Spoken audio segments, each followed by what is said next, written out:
This is Little Bandology, Season 2. Episode 3. Episode 3. Is that right? 3? It is 3. Okay. It is 3. We come to you very excitedly via the new podcast equipment that we have. It's so cool, y'all. We have upgraded. We have hit the big time, y'all. We've got real mics and everything. I mean, we had real mics before. But these are like really good mics. These are much nicer. Those were the ones we got on sale in Sweetwater. And these are other ones we got on Sale on at Sweetwater. But they're much nicer. They're much cooler. And I hope they're much clearer and we won't have any difficulties with static and things like that. But they are pretty hot. Like they pick up quite a bit. So you might hear some, if you hear booming feet, that would or if I think if it's an earthquake, that would be Sutton walking down the hallway. So thing down the hallway. So do not be afeared. Godzilla is not attacking unless it's a 12-year-old girl. She's twirling at the high school game tomorrow night, and so she's furiously preparing for that. She is indeed. Speaking of the high school game tomorrow night, it is homecoming week for us in Beckville, and any of you that do football games or marching band know that week children's brains do not function. They go to mush. They do, because everybody's dressing up. Everybody has a different theme that they're adhering to for the day. And if you get anything done, it's a victory. Yeah, for sure. And we have had some very strange dress-up days this year. Yeah, our high school has been very weird. It's been strange. Like our junior high, they do like crazy sock day or hat day. Pajama day. Or Pajama camo day today. In East Texas, camo day is a thing. It's a big thing. Saw so many ghillie suits today. Yeah, lots of That's what they're called, right? Ghillie suits? I think so. Yeah. Okay, look, pajama day is the best dress-up day. I know. And high school didn't do it. Right. Well, I mean, some of them kind of did pajama day today. yeah. But honestly, like, every dress-up week should have a pajama day because it's the winter. I believe every day should be pajama day. Oh, well, listen, I would do that. Granted, I did not participate this year. I wore my dress clothes every single day. Well, okay, so mostly because I didn't want to dig through my laundry. One day was dress as your type. And I tried to convince Josh that we should dress as each other, but he wouldn't go for it. But hold on now. I don't know what that day really meant. Dress as your type? Don't either. I mean, like... Am I not your type? You're my type, but, like, I don't know what that... Like, your type of person that you're attracted to? I think it means... Yeah. Because there were some strange... Apparently, we have a lot of girls that are... And we are in rural East Texas people. Like, if people are bumping going down the road, it's to some country and western song. Like, we have two styles of music, country and western, in this little rural town. So many girls dress like thugs. That's true. I was like, good night. Pull up your britches. I think I said that to 5 or 6 girls as they walked down the hallway. And yes, we did have boys dressing as girls as well. That was strange. Yeah, one of our percussionists definitely did. I was like, so your type is a redhead, right? Is that what you're going for? And but he got into it every single day. He did. If he doesn't win an award for his we are going to be costumes, so I'm gonna disappointed. Be very disappointed. I'm talking He like really did, above and though. beyond. He did. Like He one of the did. He theme went days all was like Minions. Yes. And so the high school principal dressed up like Gru, and somebody apparently told him that wow, you look like Mr. King. And I was like, psh, Mr. King was Pinocchio when his nose grew.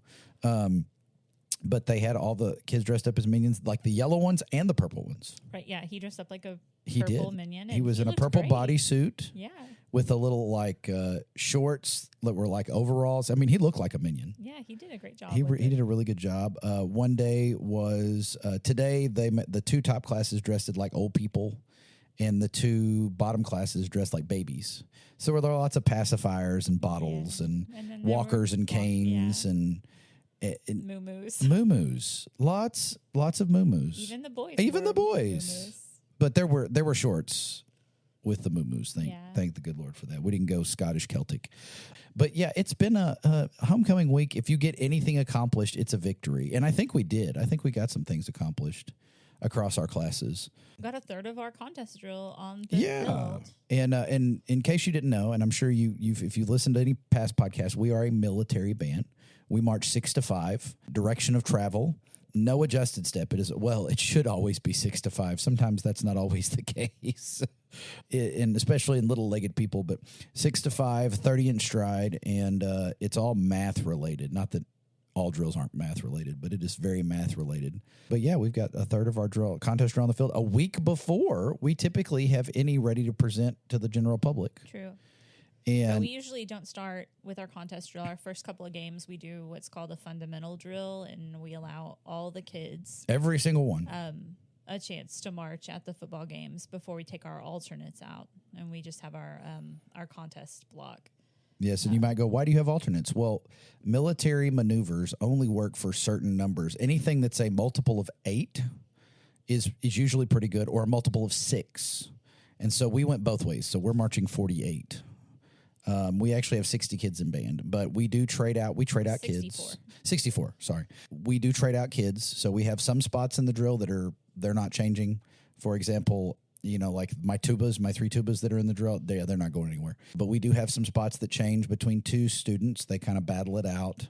Who can march it better or who can play it better. This year we're doing that even. And they trade out, and we decide who's going to march that spot each week based on what they've done throughout the week. And then we have some alternate spots that are not in the block that are doing fundamental things as we're marching in rehearsals. They are not quite ready on the marching side of things. Maybe they're still growing into their body, and they're struggling with some of the marching fundamental stuff.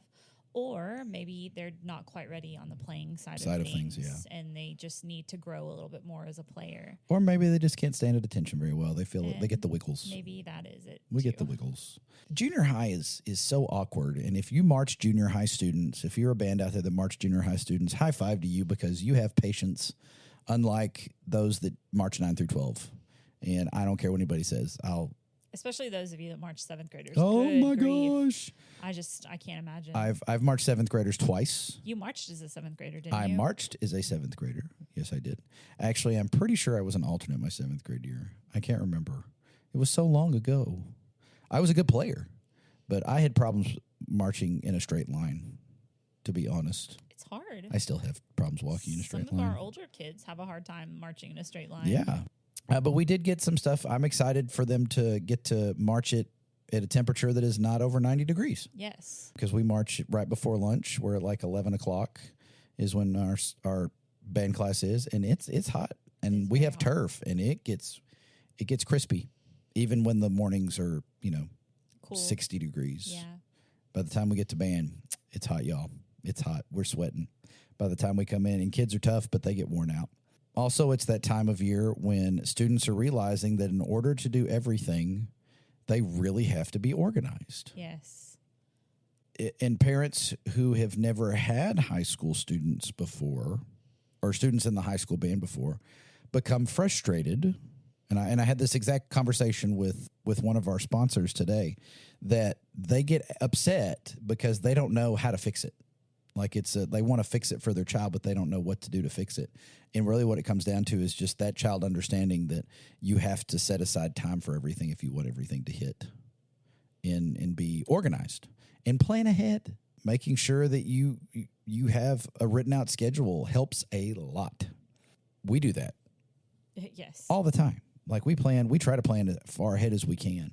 It doesn't always work, but if you have a plan, you can adjust the plan. For this particular episode, we were going to talk about our beginners and things that are universal among all instruments before we get into the instrument-specific things that can be adapted to. And I know by this point in the year, you probably already have students on horns. I would imagine in most cases. Right. I'm actually a little bit behind of where I normally am on my brass kids. I don't know that I am. I'm just going to say we don't have our kids on horns yet. No. We don't. That's next week for me. I think, and I'm hopeful that ours will be next week too, but we typically run slower than most schools, I think. I think so too. And also in that we're really focusing on making sure they have a sound foundation in rhythm, that they have a sound foundation in beginning theory. And a sound foundation in tone production. Yes. Before we add the horn. And we talk a lot about, in brass class, we talk a lot about building the embouchure muscles and being, how that's very much like weightlifting for the body. Right. Because you have 82 muscles that make up your entire embouchure and that go all over your face. And those are muscles that are a minor muscle group and don't get used a lot unless you make lots of silly faces. Right. And I make lots of silly faces. Right. Mine get a normal workout, but not most people's don't, especially most sixth graders don't. Yeah. Because they're very concerned with not looking silly. And it is literally my favorite thing to do. Teaching sixth grade is looking silly. One of the first things we do with them is when we get to, this is something that's universal, and Michelle and I both do it, and we know lots of people that do it. We spend the time putting the instrument on their face, which is very gross. Yeah. It's so gross. I wash my hands up until this point religiously. Have that bottle of hand sanitizer in class every day. Because if they do it right, the spit's going to fly. There's going to be a little spit on your hands. So we place the mouthpiece right on their face. We place the reed in their mouth. We set up everything so it's ideal for what it should be when they do it. So they can replicate what we're doing for them. Correct. And I do that probably 3-4 days in a row. I do too, at least 2 or 3 days. And if there's adjustments to be made, we'll go back and do it again. Yes. Especially after we get to the horn. If I see something that's going wrong, like French horn lead pipe placement and aim. If it starts becoming level, we go back and we talk about how that mouthpiece sits on their face. And for the brass mouthpieces, we talk about the anchor point, which is just right below the bottom lip. And that's where the majority of the pressure needs to be. You don't want to put a lot of pressure, but that's where the main pressure needs to be, because the top lip does the majority of the vibration for most of the brass instruments. Tubas are kind of open, like everything kind of vibrates. The whole face vibrates. But that top lip is doing the bulk of the vibrating, and if you put pressure on it, it stops. And so I do the little demonstration for them where I will free buzz, and I will press my finger right below my bottom lip, and the vibration continues. But when I press the top, it stops. 2 things come from that. They understand how vibration works, and 2, they all try to free buzz and do it themselves, which is really funny because they just spit all over the place, not knowing how to buzz yet. But that's something that we do religiously, is make sure that mouthpiece is set on their face. And brass mouthpieces sit differently. For example, French horn sits different than every other brass mouthpiece. Right. The other ones sit pretty much 50-50, and you need more upper lip in a French horn mouthpiece for the vibration because of the size of the mouthpiece. Right. And the way that it sits, too, because that angle coming out of the mouth on French horn is very important for horn placement and for sound and for all those good things. Mm-hmm. And meanwhile, a tuba mouthpiece just it feels like it covers your whole face. Yes. It really does. And feels like my chin is in the tuba mouthpiece. I call it my cereal bowl when I'm testing kids. Oh, this is my cereal bowl. We're going to put it on your face, and you're just going to kind of make this in there, and we'll see what happens. And that's how I choose my tuba players, whoever can, and they're the best. Yeah. Mouthpiece placement, we do it consistently, and we keep track of it even as they're doing it. Mm-hmm. And we try to be consistent in how they hold the mouthpiece, too. Right. And that goes for woodwinds, too, doesn't it? Right. Okay. So, especially for clarinet, because if you're trying to get that F sharp on the clarinet mouthpiece and barrel, if your students are covering the bottom part of the barrel with their hands, they're never going to get an F sharp. It's going to be too low because them covering the bottom part of the barrel is lowering the pitch. And so just be really careful about that. Like if you have a student who is consistently too low, but everything looks right with their embouchure and it sounds like their tongue placement is correct, check to make sure they're not covering the bottom part of the barrel, because you could be harping on, you got to hold the mouthpiece hard or more firmly, or your bottom lip isn't firm enough, or your tongue placement is wrong, and it could simply just be they're covering the bottom part of the barrel, and that's pulling the pitch too low. Just basic physics at work. Yeah, and so I really harp maybe 1 or 2 fingers holding the barrel. And that's what we do with brass mouthpieces, too, is we do thumb and 2 fingers, regardless of the size of the mouthpiece. Now, if you have a tuba that is having problems getting a decent buzz, they can use their pinky to sort of kind of go over the end. And what that'll do is it'll give a little bit of resistance to make their life easier. But my tubas this year haven't needed it at all. They're doing really well. And we do different exercises, whereas woodwind and brass all, we do different exercises that start to build those muscles. Like we do straight buzzing, we do, I call them dive bombs and zippers, where you're buzzing down, you're buzzing up, and we do it metered. So we like hold 2 beats steady and then go up or down. We also do sirens. That's always fun. Matter of fact, we just had a test on sirens today. And we talk about the length at which they go, and we talk about air direction. That's a big thing in brass. If you can get them to understand air direction really early, that will help you out in the long term. And what we do is we put our hand out in front of our face, like we have a target in the center of the hand. We blow fast air with firm corners and good embouchure, and then we move that air up and down the hand with our mouths and not moving our head or our hand, which kids inevitably will do the first time to see if you're paying attention. Yeah. Oh, I'm clever. No one's ever done that before. We do that pretty much every day when we start breathing. We do a little bit of breathing every day right now, and we'll do that little exercise, and it really helps. It really helps as long as they have a good firm airstream to begin with. And that's something we do across the board is we work on breathing very early on. Right. And something that I've started doing maybe just the last couple of years, we work on how to take a breath with the mouthpiece in our mouth. I used to get kids who would like take the mouthpiece completely out of their mouth to take a breath, or they would take the top teeth off the mouthpiece or the bottom lip. I actually go through how we are going to take a breath with just the corners of our mouth, keeping the bottom lip and the top teeth in contact with the mouthpiece. And we actually practice that together. And I will like go through that process every day for a few days. We're going to breathe in and just breathe in, saying that word how as we breathe in, but only through the corners. And I point out the kids, oh, no. You took your top teeth off the mouthpiece. Keep your top teeth on the mouthpiece. Just because that is such an important part. You don't want them resetting their embouchure, resetting that stuff every single time that they take a breath in, because that's just an extra added step that is going to make it more difficult for them to make a sound initially. I think that's just something important that a lot of people don't consider when they're first teaching kids how to make their initial sounds. I agree. And sometimes it's easy to just want to get to the horn. Right. Just get to the horn, get to the horn, get to the horn. And there are some schools of thought. Matter of fact, there is a very popular social influencer band director, I don't know, but that is very big on getting to the horn quickly. I enjoy watching this person's videos a lot because there's a lot that can be learned from both sides of it. You can always take things from situations or approaches that may not be your cup of tea, but you can always learn something. So don't be afraid to engage in those things and see what you can gather from it. When it comes down to it, there's a certain amount of self-discovery that's good, but being consistent with your approach is, I think, even more important, or at least it is to us.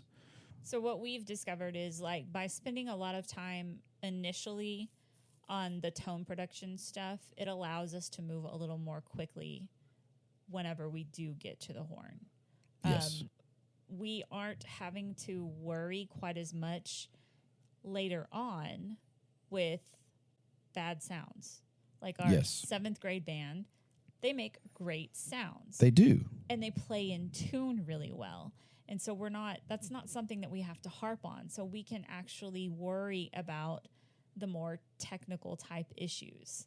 And we're not having to talk as much about playing in tune, or Balance and Blend kind of takes care of itself because they make good quality sounds. And we talk more about, and we talk a lot about listening, and that will take care of a lot of your Balance and Blend too, which would probably be a good episode, Balance and Blend, and probably be a good one to interview. Oh, and sidebar, our new equipment will allow us to do phone-in interviews. Yeah, that's pretty cool. And I am excited to set some of those up. So if you know of someone you would like for us to interview, if you have someone that you go, oh my gosh, that would be brilliant, please send us an email, littlebandology@gmail.com, or go to our Facebook page, or get in touch with us. Let us know. We would love to do that and get in contact. And sidebar, we got added to Apple Podcasts. Yes, we're on Apple. We have made it, y'all.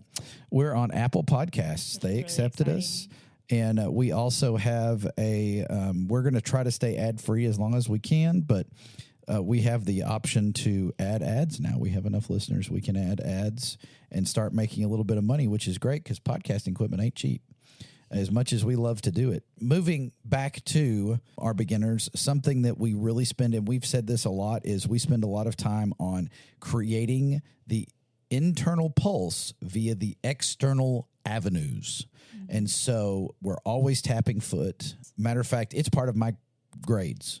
Yes. If they're not tapping their foot on their playing tests, that's 5 points off. Right. And if they're not sitting with good posture, that's 10 points off. Yeah. And so this is something it may seem super silly. I always check to make sure that, the stand has 3 legs or 3 feet on the bottom of it. I always make sure that they have one of those feet in between their 2 feet. That way that the stand isn't getting in the way of them tapping their foot.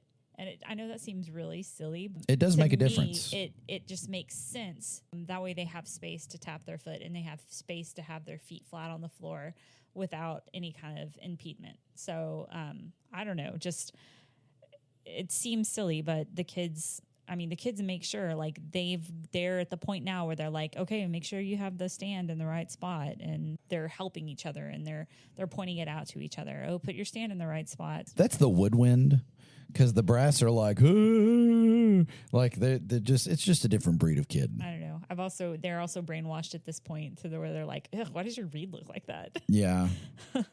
And meanwhile, I have one kid that his mouthpiece has not been in band the last 2 days, and he goes, I'm going to look for that. Oh yeah, good. You do that. That'd be great. Fantastic. Wonderful. I would appreciate that. That's the blessing of teaching every child. If you get the opportunity to do that in your school district, you'll be right there with us in regards to the different personality types. And even if you don't teach everyone, you probably have a couple of those that you're just happy they show up with all their stuff. If you make it important from the beginning, they will make it important. Yes. Now, will you have to tell them 1,000,000 times? Yes. Oh my gosh, yes. I get so sick and tired of going up posture, yes, or put your feet flat on the ground. Although if you will tap your foot towards a student, they will put their feet flat on the ground. You just have to look at their feet and they'll get the hint. Yeah, but posture, one of the things that we talk about is having enough room between their body and the back of the chair that I can karate chop and I won't hit them. Now, I do this just as goofy as I can. I make a crazy karate hi-ya sound. But now when I'm walking around and they're passing off rhythm or they're getting ready to play, all I have to do is start shaking my hand. And the first time a student goes, what is that? And I'm going, I feel like a karate chop coming on. And now I just shake my hand and all the kids sit up. Except for the little jerk trombone player that thinks it's cool to like lean back and lean forward and lean back and lean forward to see if I'm paying attention. That's probably why he's playing trombone, in all honesty, because that's something I would have done in the 6th grade. But if you make it important to them, just like having a pencil, we require 2 pencils. Yep. We give them 2 pencils, a long pencil and a small pencil. He calls it the wee pencil. The wee pencil. Says it with his Irish shirt. Oh, it's the Scottish, wee pencil. the Yes. Scottish accent, whatever accent. Yeah, whatever. That is. I don't know what it is. It changes depending on how tired I am throughout the day. But yeah, it's the wee pencil in their pencil bag. We also do not allow them to sharpen pencils. No. Oh no, this is relatively new. Yeah. I can't remember. Too much time. So we have a pencil dispenser.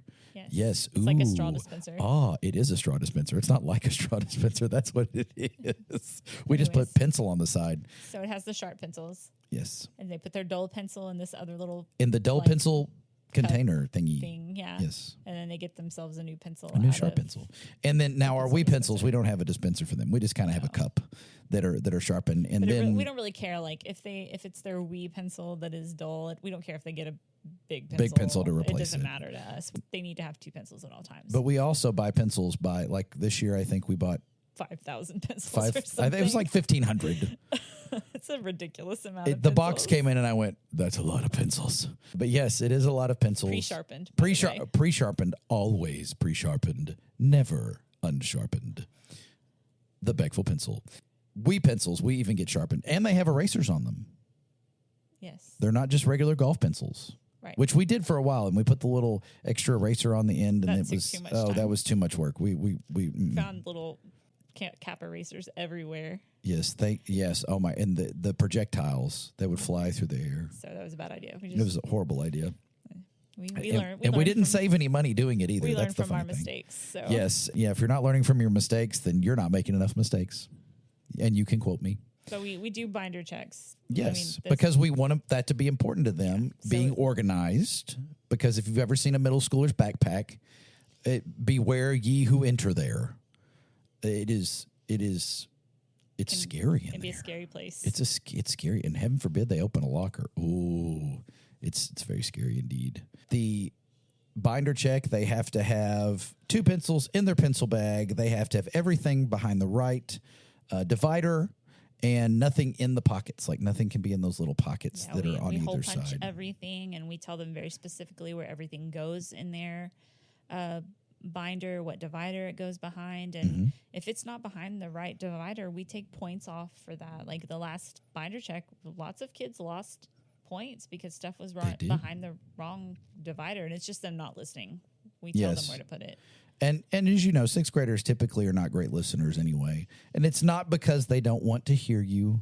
It's because their brain is not developed enough yet Yeah. to comprehend all of the information you are throwing at them throughout the entire day. And I think as the day goes along, our binder checks get worse off. They do. They because they're absolutely do. tired. Our last period class comes to us right after PE And they're exhausted. and smell horrible. Absolutely horrible. Sutton comes in our office every day and puts on deodorant and sprays her smell good stuff. So my office smells like a Bath and Body Works every day last period. And everybody will come in at the end of the day and they'll go, "It smells good in here." And I'm like, it's horrible. Just be patient with your 6th graders. They're going to make the same mistakes over and over and over, and you're going to have to remind them a million times. But they will thank you in the end, and you will thank yourself for reminding them. And do it in creative ways. You don't have to get mad. Yeah. And it's real easy. And early in my teaching career, I would get mad. Like, why am I having to tell you? It's the 3rd 6 weeks of school. Why am I still having to tell you to put your feet flat on the floor? Because they're 6th graders. They just need the reminder. They're babies. And most of them don't do it on purpose. You have to give them grace to make mistakes. And probably the last and most important, I think it's pretty important. it's for pretty sure. up there, is giving immediate feedback. Right. Immediate feedback. That goes with anything. With rhythmic pass-offs, we give immediate feedback. With buzzing, we give immediate feedback. Playing tests, it's very easy to go just down the row. And it's important that you hear every child as much as possible. I used to say every child every day. In the beginning, that's easy because you're Right. working on one note or one concept. But as the year goes along, that's very difficult. So I would say as you're getting into more technical things, you need to hear every child every week Yeah, individually. for sure.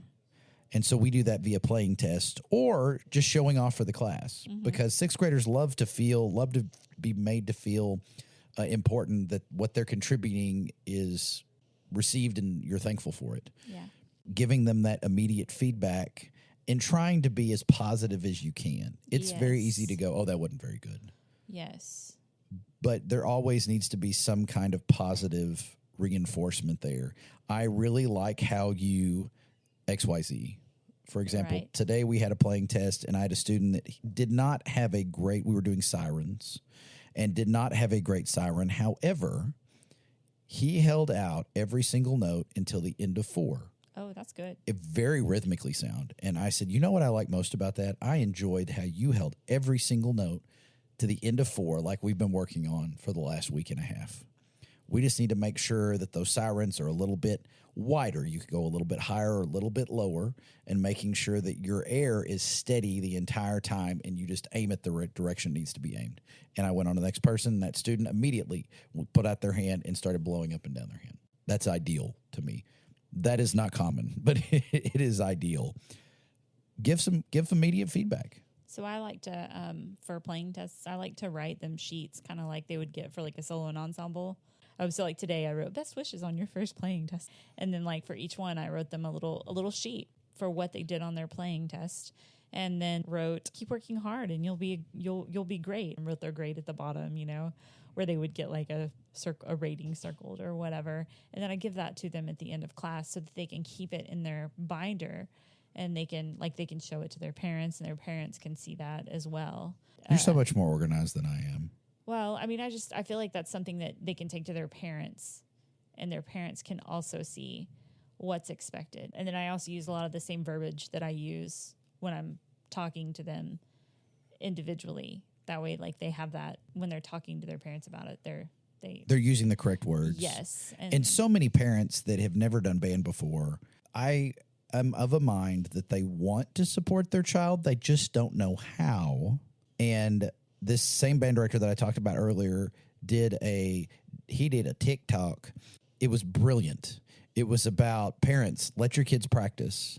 And the reason why is, think about when they first started playing t-ball and they let that ball roll between their legs, or they started playing football or volleyball or whatever sport that has a ball, soccer, and they kicked the ball and missed it and fell down.